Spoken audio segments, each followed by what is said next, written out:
تو رب وحدہ لا شریک کے فرشتے آسمان میں تیرا ذکر کریں گے، ایک دوسرے کو مبارکباد پیش کریں گے، یہ بندہ دنیا میں رہتا ہوا کتنا متقی ہے کہ رب کے قرآن پر عمل بھی کرتا ہے اور رب کے قرآن کی تلاوت بھی کرتا ہے۔ اور پھر ارشاد فرمایا زیادہ ہنسنے سے بچو، کیونکہ اس سے دل مردہ اور چہرہ افسردہ ہو جاتا ہے۔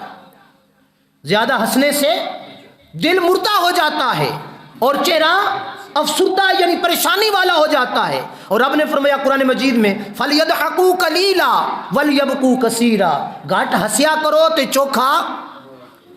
اور پھر حضور علیہ الصلوۃ والسلام نے ارشاد فرمایا اچھی بات کے سوا کچھ نہ کہو، شیطان تم سے دور بھاگے گا اور نیکیوں میں مدد ملے گی۔ تو آج ہم لوگ بری بات کے قریب جاتے ہیں، ہر بری بات، ہر برائی ہماری زبان سے ہمارے دل کے اندر پائی جاتی ہے۔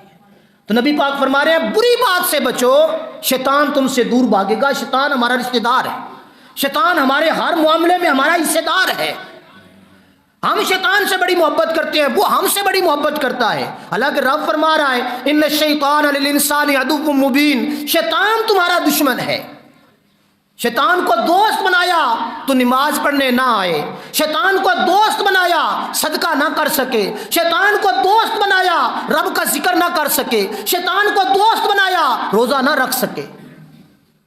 اگر شیطان دوست نہ ہوتا، رحمان سے محبت کی ہوتی تو پھر رحمان کے بندے تو وہ ہیں۔ رب نے قرآن مجید میں ارشاد فرما دیا کہ وہ رات کے پچھلے پہر اپنے بستروں سے اپنے پہلوؤں کو اٹھا لیتے ہیں اور رب کی بارگاہ میں گڑ گڑاتی ہیں اور سکون پاتے ہیں۔